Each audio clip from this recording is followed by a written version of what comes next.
should. Just don't buy any. I'll just bump it a little bit. Do we know? Are they just people from the community, or are they business people? Oh, hey Steve, how are you? I think it's a combination. I talked to a lawyer, a retired lawyer, from the time. Were we scheduled for 5:15 or 5:30? I don't know. Oh, okay. I have 5:15. Okay.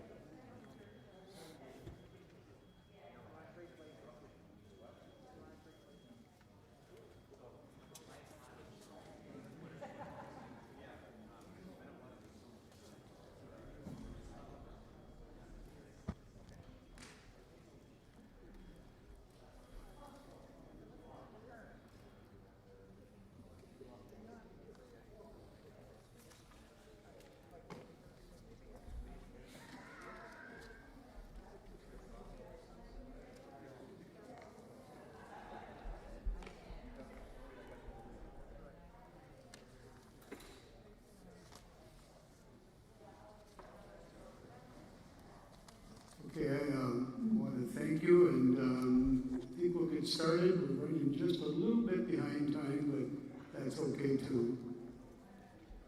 So, okay, I want to thank you folks for being here this evening. This is an opportunity for a community conversation regarding a proposed constitutional amendment that is being proposed by Justice Alan Page and Neil Kashkari from the Federal Reserve and other authors in this process. To begin with, I'd like to introduce the Faribault Board Chair, Chad Wolf. Chad Wolf, if there's anybody in Faribault that bleeds green, it's him. He is a graduate of Faribault High School, has served on the Faribault Board for 7 years, and has served as the Faribault Board Chair for 2 terms. So I'd like to introduce to you Chad Wolf, who will introduce our speakers this evening.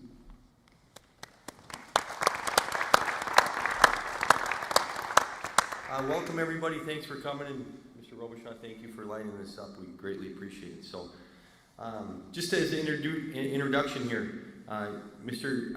Justice Alan Page is the co-founder of the Page Education Foundation, established with his wife Diane to support Minnesota students of color in pursuing post-secondary education. He previously served for 22 years as an Associate Justice for the Minnesota Supreme Court. Mr. Robert Wadle is currently the co-facilitator of the Superintendent's Innovation Discussion Group. He served as Minnesota's Commissioner of Education in Governor Arnie Carlson's administration and Deputy Commissioner in the administration of Governor Rudy Perpich. He was a teacher and administrator in both rural and urban schools and an adjunct professor at several Minnesota universities. Mr. Neil Kashkari is president of the Minneapolis Fed, one of the Federal Reserve System's 12 regional banks. He has held a variety of roles in public service and finance, most notably as an assistant secretary of the Treasury during the 2008 financial crisis, where he oversaw the Troubled Asset Relief Program, otherwise known as TARP. Gentlemen, thank you again for attending tonight. Thank you. My name is Neil Kashkari. Great to be with you this evening.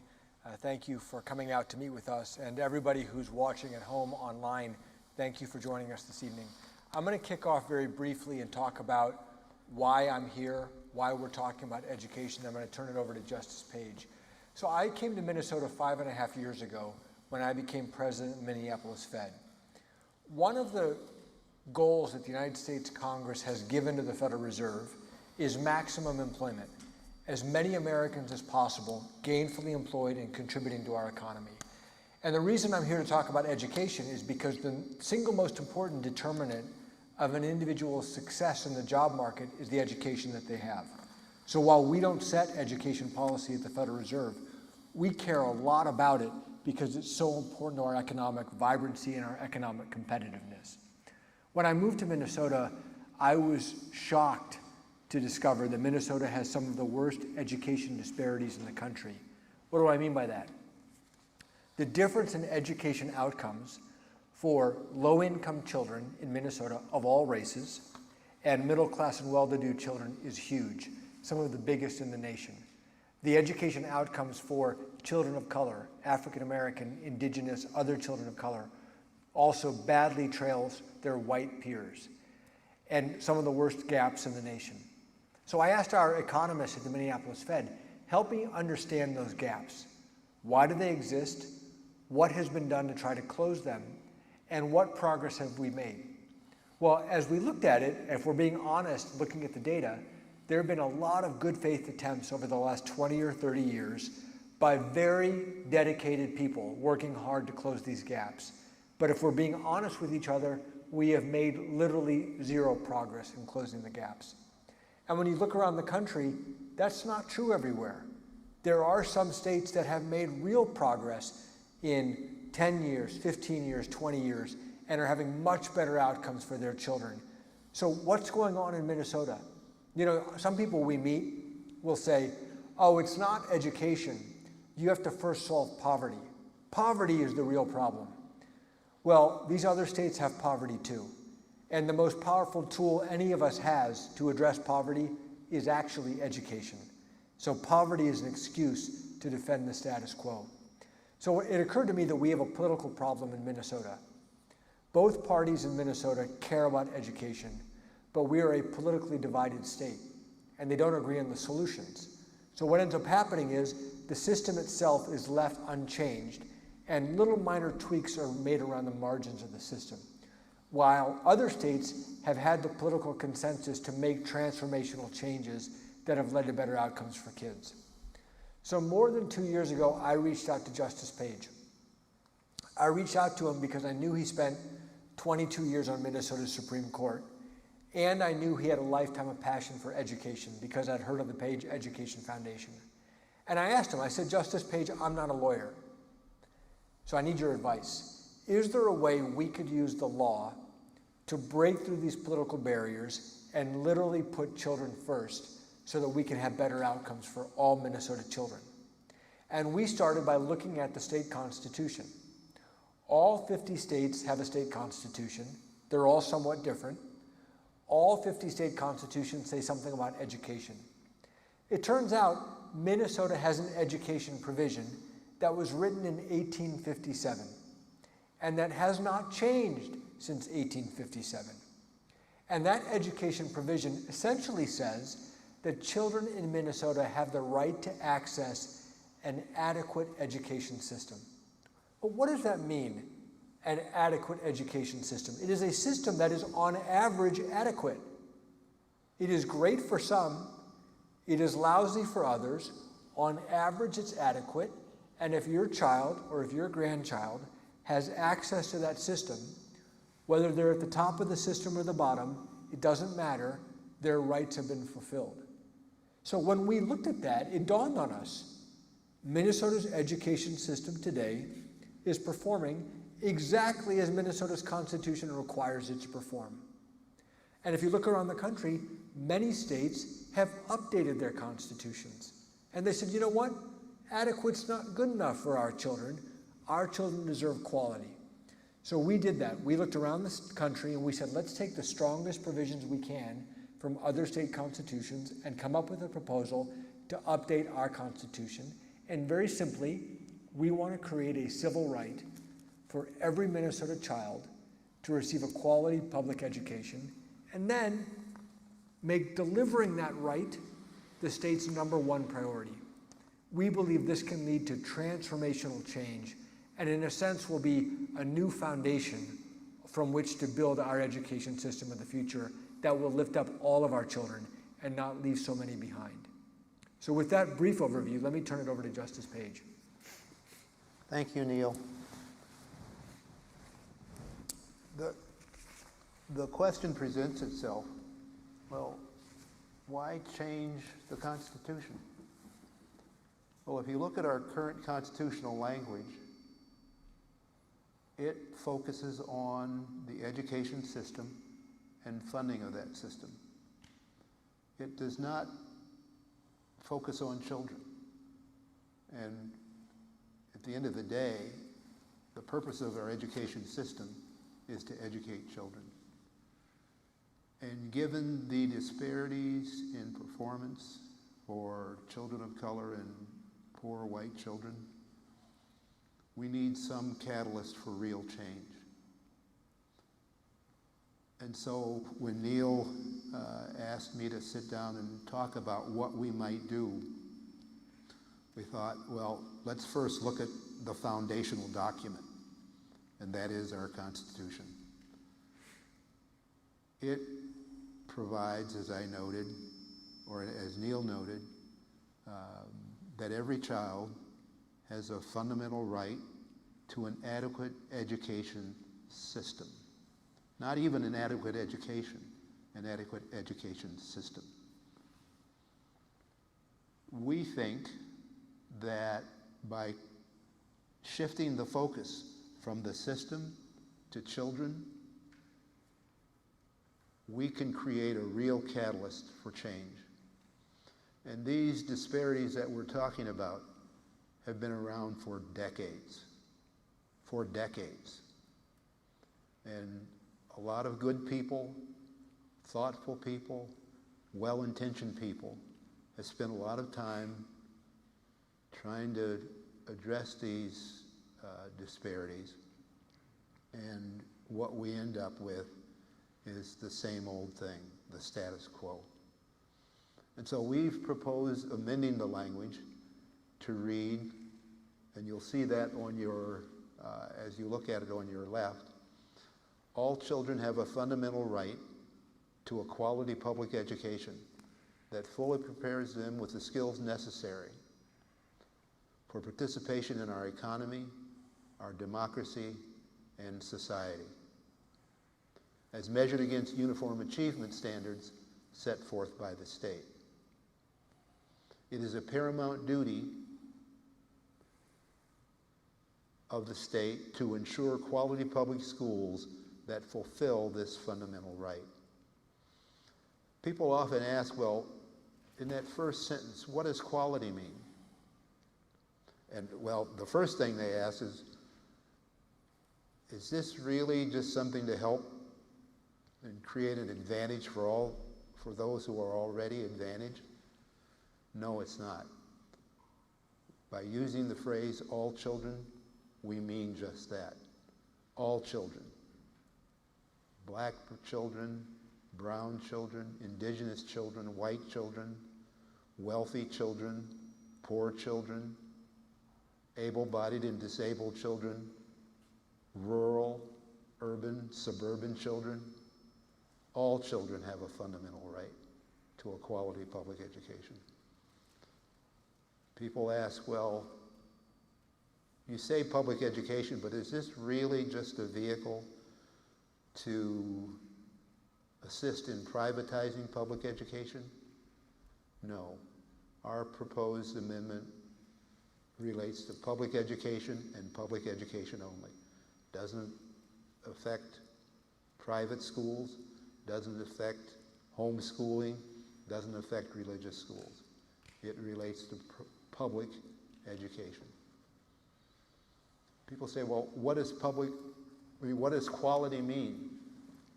Well, the language of the proposed amendment tells us in broad terms what quality means. It is an education that fully prepares children with the skills necessary for participation in our economy, our democracy, and society. Well, what does as measured against uniform achievement standards mean? Is this really just a vehicle to constitutionalize the current testing regimen that we already have? And no, it isn't intended to do that. Indeed, it's going to require far more than simply another test. It will require us to develop an assessment tool that assesses how the system itself is performing, how well children are performing, what we need to do to help children progress, which is not what we have today. And finally, that last sentence, it is a paramount duty of the state, that means that the state would have no higher duty. There is nothing else in the Minnesota Constitution that is set forth as a paramount duty. The state would have no higher duty than to ensure quality public schools. Now, there may be things which are equally important, but nothing would be of higher priority than education in the state of Minnesota. And note that that duty is upon the state, so that all three branches of state government would have their role. The legislative branch would have the responsibility for appropriating funding and setting policy. The executive branch would have the responsibility to carry out that policy and to implement those policies. And the judicial branch would have a role if either one or the other or both of the other two branches don't fulfill a child's fundamental right.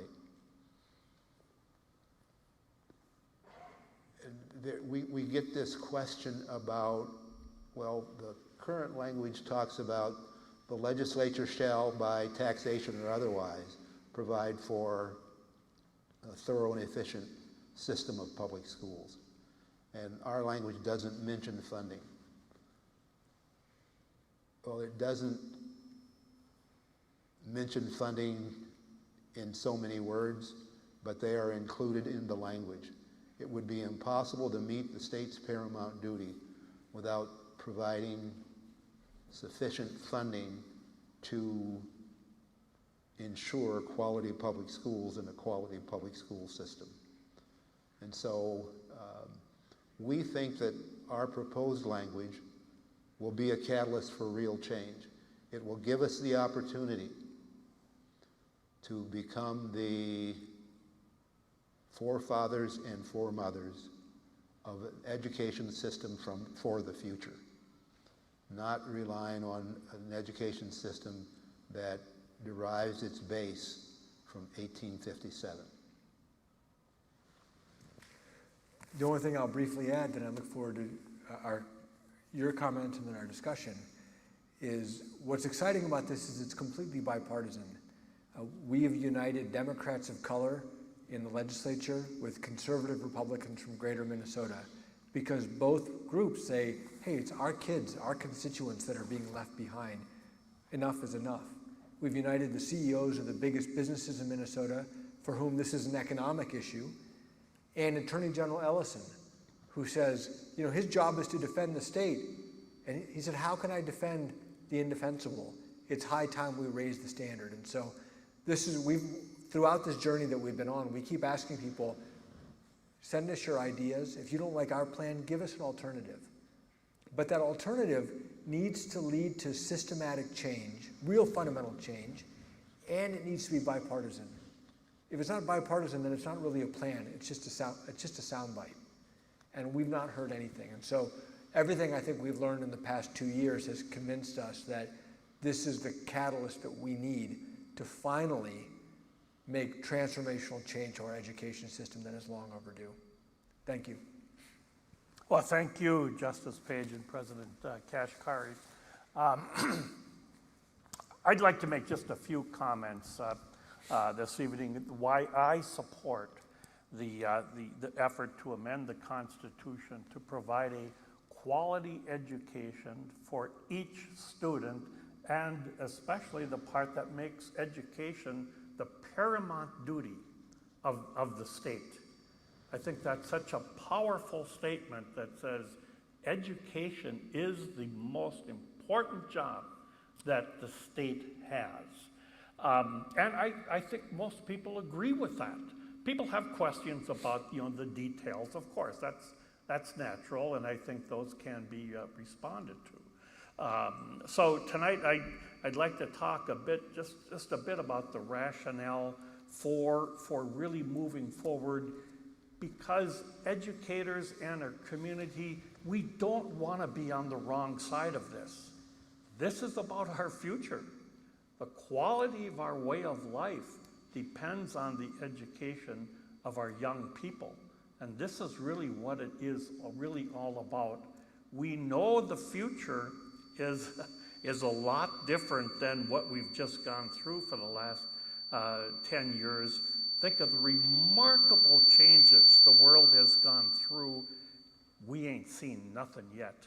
So our kids have to be prepared for that future, and they need a quality education to do that. But just a few points. The education in our Constitution, as pointed out by President Kashkari, is far, far out of date. Let's think of the Constitution as kind of the vision or mission statement. How many of our boards or our communities or our churches have not amended the mission of their organization for the last 150 years? Of course not. We do that on an ongoing basis because we need to revise what it is that our organizations are doing to accomplish that. So the Constitution is so far out of date. It was designed and written for a time when an 8th grade education was really all you needed, and many didn't get that, and they made out just fine. If they could read, write, do some arithmetic, know a little science, etc., that was all they need. That's what our Constitution really is still all about. Some say we really can't change the Constitution until we know what it is that we're going to put in place. Well, that's not the way the system works. Even when you design your missions in your own organizations, you really focus on designing that mission, writing it the way you really want it to be. Then you proceed to develop the procedures and the details to go about doing that.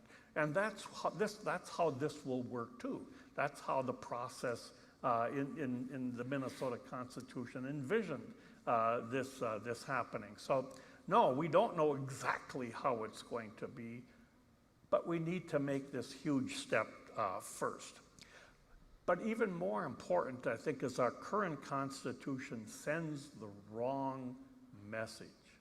As Justice Page has talked about, President Kashkari, the Supreme Court a couple of years, about 20 years ago, 30 maybe, in the case called Skeen versus the state of Minnesota, the Supreme Court concluded that our system of education provided for an adequate education and it was financed adequately. That was because that's all our Constitution required. The Supreme Court couldn't go over the Constitution. And so that, in my view, is our Constitution is sending an awful message, and it's high time that we really changed it.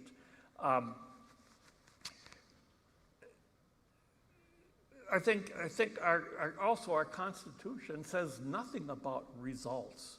And that doesn't mean that it should go into great detail, but in the proposal, it talks about what we want from our education system, that our kids will be able to live and function and in a democracy, will contribute to our economy, et cetera, et cetera. That really provides a good direction for what it is that we want from our education system. But I think as you look at your own school missions, you'll see that you are already trying to get beyond the Constitution, the current Constitution, because you talk about quality, you talk about educating all, but those that are concerned that what if we do this, put it in the Constitution, we'll be sued. I would suggest your own mission statements on your own web pages really would be the basis of litigation now. And you do not have the state behind you to support you because the state constitution isn't asking you to provide this high-class, world-class education. It's asking you to provide an adequate education. If you want to go beyond that, well, then you should pay for that yourselves. So to me, the Constitution, the current Constitution is so out of date, it sends the wrong message, and it provides for really an inappropriate direction for the future. But it'll cost money. Yeah, it will. And look at some of the things that we do spend money on. A number of years ago, 50 years ago, we decided that children with disabilities also had a right to go to school. Think of what that money bought. Millions of children, now adults, many as old as me, are contributors to our society, not locked up in institutions at a huge cost. How about those of you that really have girls and are participating in sports? Title IX. Did Title IX cost money? Of course it did. But look at the opportunity that Title IX provided once girls also had a right to athletics and could not be discriminated against. So will it cost money? Yeah, it may, but look at the benefits. Look at the benefits that quality education provides. The skills to live in your environment, to get a decent job. That will provide huge financial benefits to the state, and once we have kids really in getting a quality education, that will have ramifications, positive ramifications for decades to come. And so that really is a key part. But sometimes people say, well, we don't know what quality is. Well, yeah, we do. And but it changes from education now based on kids go to school, kids go to the first period, they go to the second period, they go to the third period. Under a quality education, it would really be personalized around their individual needs, their aspirations, their aptitudes. That is a huge change, and schools are trying to do that now. But this will be part of the new system. Our current education system does a very good job for some, a pretty good job for others, but there's a good 30% that it leaves behind, and it leaves them behind for 50 years. The equality system really empowers teachers, makes them professionals, provides them great autonomy to really design the education around the individual needs. A quality system empowers boards of education to design the kind of schooling that their community needs, not the one-size-fits-all that we currently have. Quality education also includes measurement, accountability, but based on, are we meeting the needs of the students, not some state standardized test. So this is a direction we do need to go. We've been tinkering around the edges for a long time, and we're really not making any progress. It's the system that needs to change. Teachers are working as hard as they possibly can. We need to change the system that will benefit individual students. So I'm a strong supporter of this amendment. I think it takes us in the direction that we really want to go, and let's be on the right side of history with this.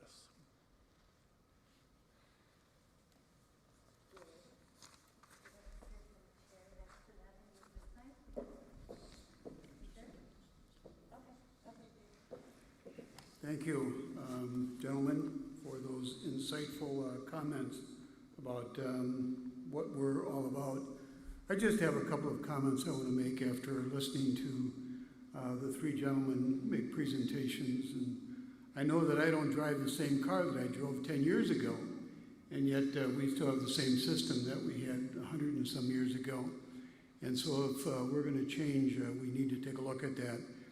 The other thing, the Constitution talks about an adequate education, And I don't know of any employer that would want to hire an adequate employee.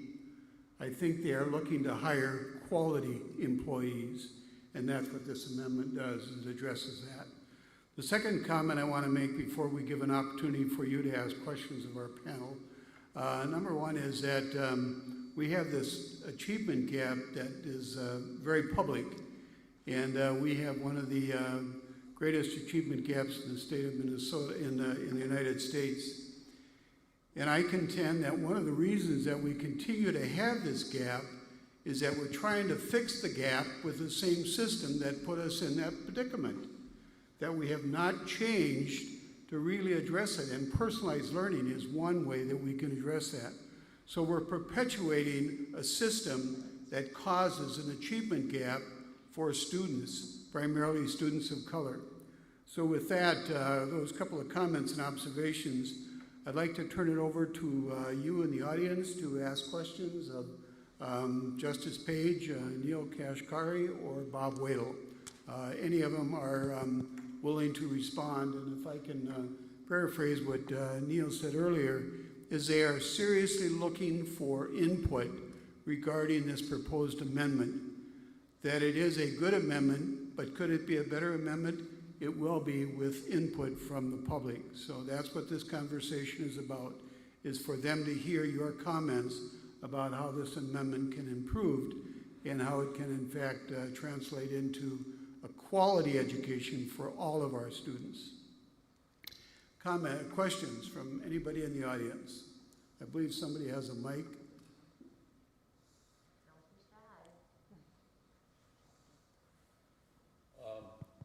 Microphone's coming to you, sir, in the front row. 1 second, please.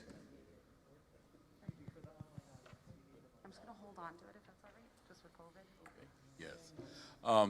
What is, have the State Chamber of Commerce and the State Manufacturing Association and so forth been enlisted in support of this? And if so, what has their response been?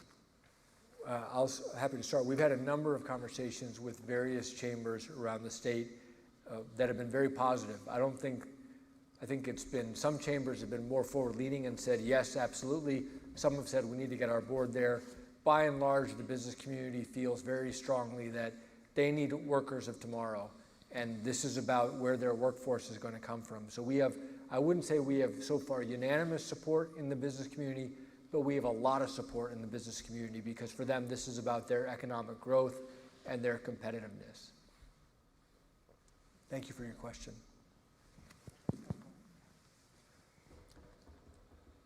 I'm Steve Smith, and I'm an attorney from Owatonna. And I suggest that the problem with the state constitution isn't with what it says, it is with what it lacks. And I think your amendment provides and fulfills what it lacks. But the problem is, and I'll point to our Minnesota Supreme Court Justice Page in a Skeen decision, where they refuse to enforce a uniform system of public education, where the quality of public education depends upon the wealth of the district and the tax base, and the political willingness of people who may be in financial distress in some areas of the state to vote for supplemental levies. That is not a uniform system of public education. And in the Skeen case itself noted that in deciding it, they said that the percentage of state funding had risen from 67.5% to 90% by 1990. Do you know where we are today?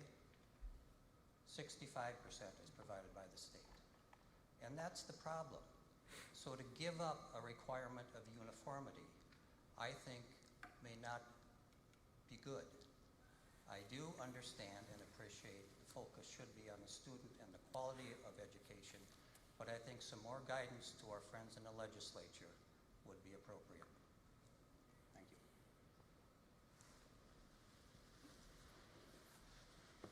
Other questions? Well, let Justice Page. Let me just respond.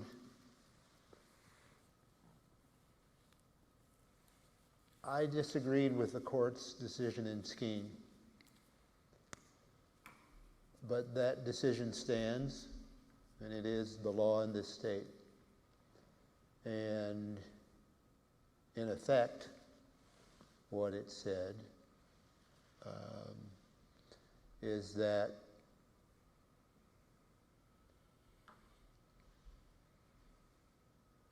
the then existing and presumably the current system of education entitles a child to an adequate system, adequately funded, adequately presumably designed, although I don't know that it went that far, and that met the general and uniform requirement. And so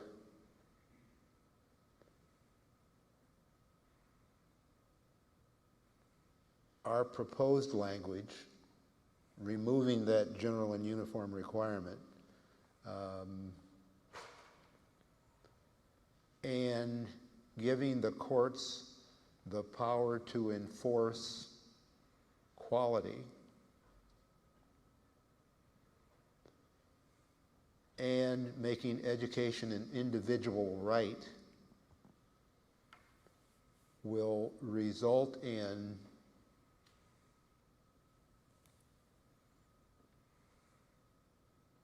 the need to fund quality, will result in the need to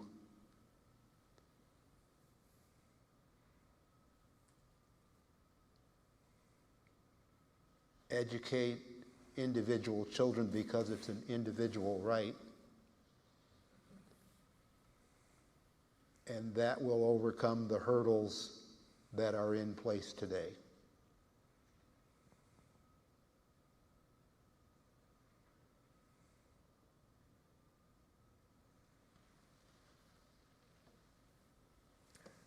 Question? Oh. In the front, actually, Beth, before we get to you, in the front.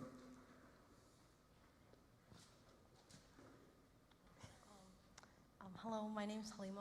Nice to see you, Mr. Can you get a little closer to the mic, please? Thank you. Hello again. My name is Halima. So my question is specifically for President Neal and Justice Page. When you talk about educational reform in the state of Minnesota, what's going on right now, I think it's very important, but I just want to, my question is, education right now is kind of like a business, and private corporations and businesses have interest in that. Sometimes it's good and sometimes it's bad, but there's things like school to prison pipelines happening, and so how will this educational amendment combat those kind of problems in the future? Can you repeat the problem? I heard the rest of the question, but the problem that you described I didn't catch. So there's things like school to prison pipelines because of private corporations and businesses, and sometimes it's good and sometimes it's bad. But how will this amendment, if it does get passed, how will you combat those unique problems? Got it. So the school to prison pipeline and the system that's evolved, which is shuttling a lot of kids there. I mean, maybe you could start, because this goes right at it. I can't quite hear the... So the question is, how is this amendment going to break this pipeline from school to prison that exists today? You have private for-profit prisons. You have a whole system that is just churning this out. How do we disrupt that system, and can the amendment do that? Well, there is a correlation between educational achievement and incarceration. Our proposed amendment will break the cycle. And so they can have all the private prisons they want. If we start educating children, creating opportunity for them to achieve their highest potential, giving them hope for a better future, we will break that cycle.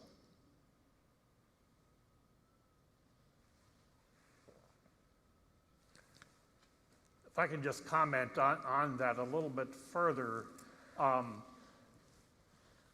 probably one of the designs of that new system will really be focused on student motivation. Now we pretty much have You know, students in this high school, an excellent high school, it is highly motivating for some students. Other students, well, yeah, they kind of come and watch teachers do their job every day.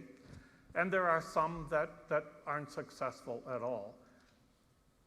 We need to design the system so that it is highly motivating for each student. That means different kinds of schools. It also means giving boards great authority to design that school. I was talking with a superintendent just last week that says, my God, I have to force my, especially juniors and seniors, to take courses that they have no interest in. It will have no benefit on their lives, and when they fail those courses, I have to require them to go to summer school.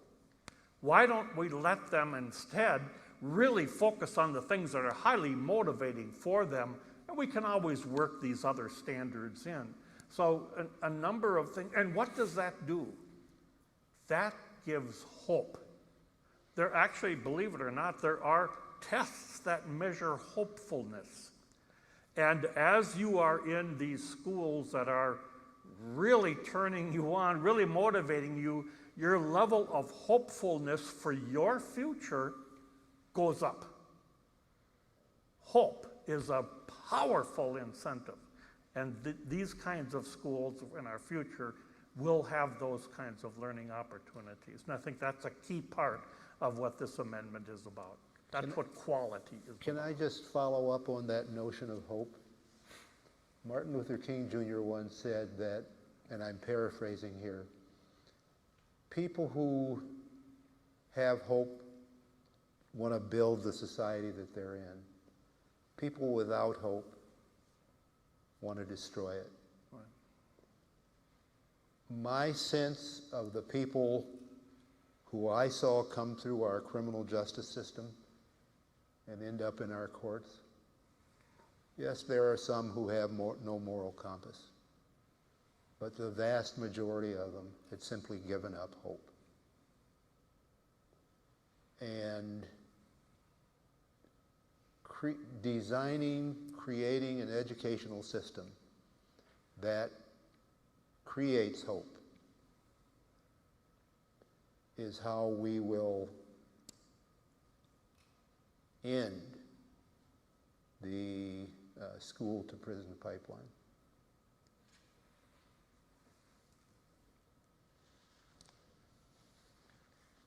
Gentlemen, you talk about the bipartisan support, and yet you know it's going to be difficult to pass, right? If it was easy, something would have probably been passed and reformed within the last 150 years. Can you talk at all about the groups that are opposed to this and why? And also, can you at all talk about where the Superintendent's Association stands on this, or the School Board Association, or Minnesota Ed, or anything of that nature? Thank you. Sure. The biggest opponent that we have to this so far is Education Minnesota, the teachers union. And let's just start by saying what we've found is there's a big difference between the teachers who are in the classroom and the teachers union. Many teachers that we've met with have said they're excited about this, they have questions, they want to learn more. We actually reached out to the teachers union before we announced this publicly, and we said, we want your input. We'd love your participation. Help us make this better. And they said, wow, this is interesting. Let us study it. We'll come back to you with ideas. And then a couple weeks later, they came back to us and said, no, we don't have any ideas for you. We oppose this and we're going to fight it.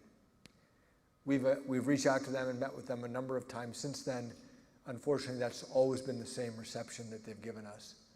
Now, the arguments that they offer why they're opposed to it are false, just plainly false. They say this is going to lead to private schools and vouchers.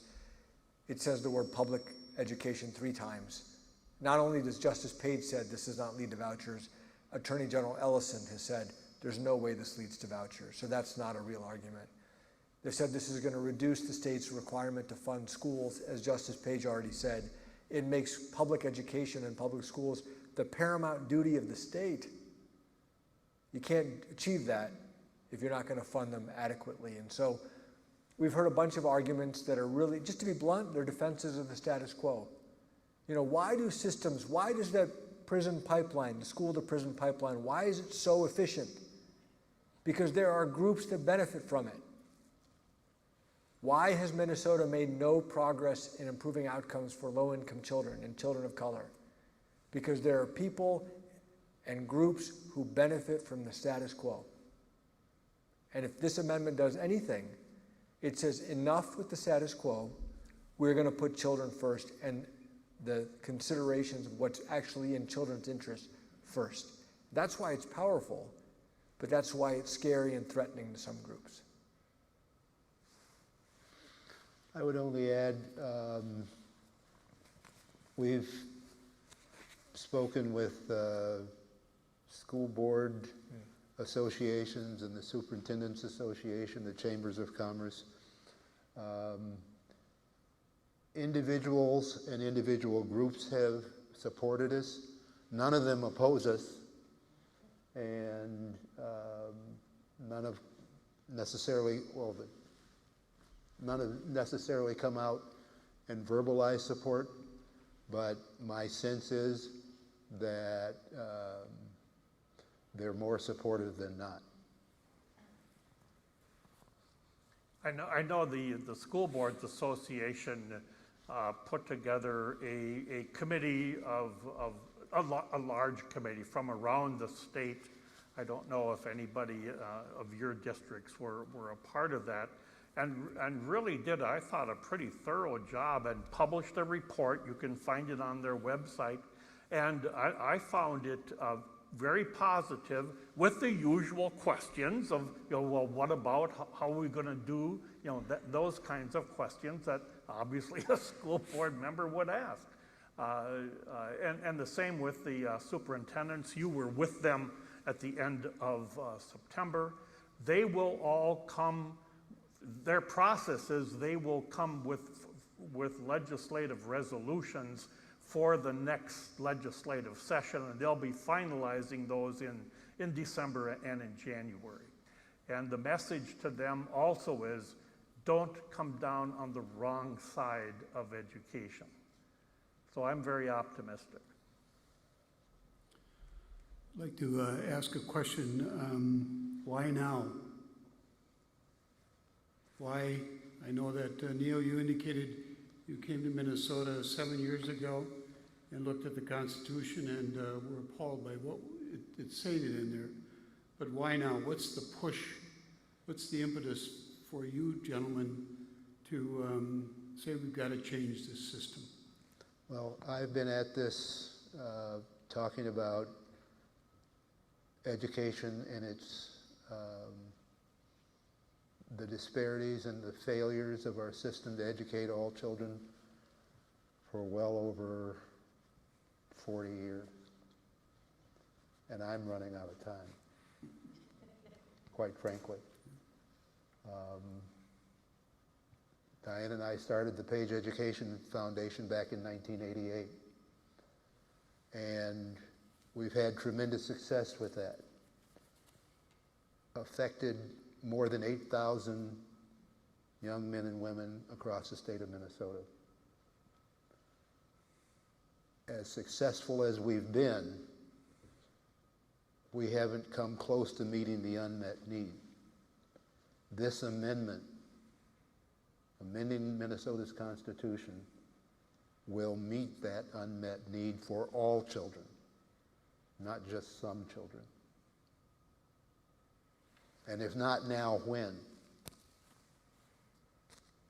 It's got to be now, not when. And I would just add, for me, my parents were immigrants from India. We were not a wealthy family, but my parents were educated. And so they insisted that my sister and myself get a good education. And because I did get a good education, every door of this country has been open to me. Here I am, a president of a Federal Reserve Bank, one of 12 Federal Reserve banks in the country. Wonderful position to be in, but only made possible because I got a good education. And so I just think it's a national tragedy how many young people across the country, I don't want to finish with Minnesota. Let's get this going with Minnesota, and then let's go around the country and let's say, hey, those kids matter too. But if not now, then when? I had a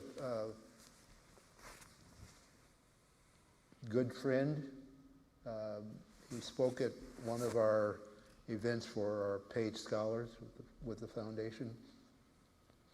And he said this to our scholars, and it struck me as really pretty powerful. When you take the elevator of success to the top,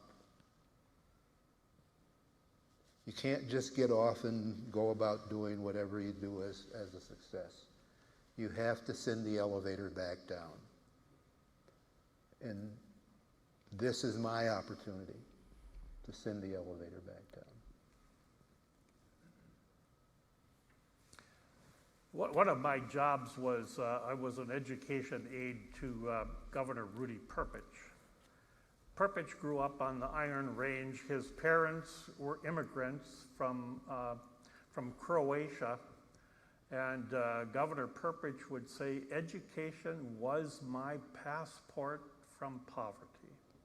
Without education, I'd be working in the mines. Not that that's not a respectable job, but education is where our future lies. And once we get students with a quality education, we cut the cycle of poverty for generations to come. That's what this is about.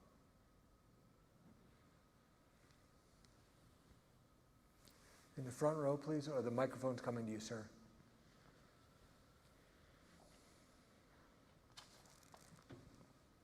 Is there an organization in place or being built to promote this amendment and to, a few years ago we had the proposed amendment about gay marriage, and that was defeated very successfully by a very intense project of communication, and I'm just wondering what's being built around to support this. Thank you for your question. So Alan and I are talking to anybody who will listen to us about the idea, but we can't run a campaign. There's a bipartisan campaign committee that is called Our Children Minnesota that is raising money. They've hired lobbyists. They have a campaign manager. They are actively organizing across the state to formally advocate for this. And so ourchildrenmn.org. .com. Beth has their card. Yeah, I have their business cards on the back table, so I brought some with us today. If folks wanted to get engaged, they would be the ones to get engaged with. Thank you for your question. And some of the folks who ran that campaign to make sure that gay marriage was legal in Minnesota are the ones that are running the campaign advocating for the amendment. Other questions from the audience? You know, if I could just take a minute, as we've been on this journey together, I read a lot of American history.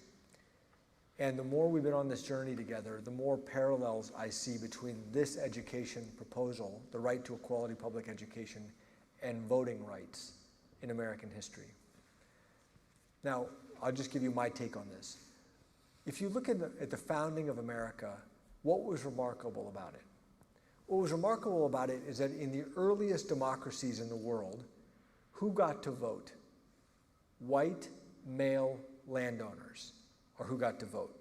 So it was a revolution when America was founded that they got rid of the landowner requirement. All white men got to vote. Now it sounds antiquated relative to where we are today, but that's a revolution relative to the prior history that all white men got to vote instead of just the landowners. Then the 15th Amendment to the US Constitution gave men of color the right to vote, and the 19th Amendment gave women the right to vote.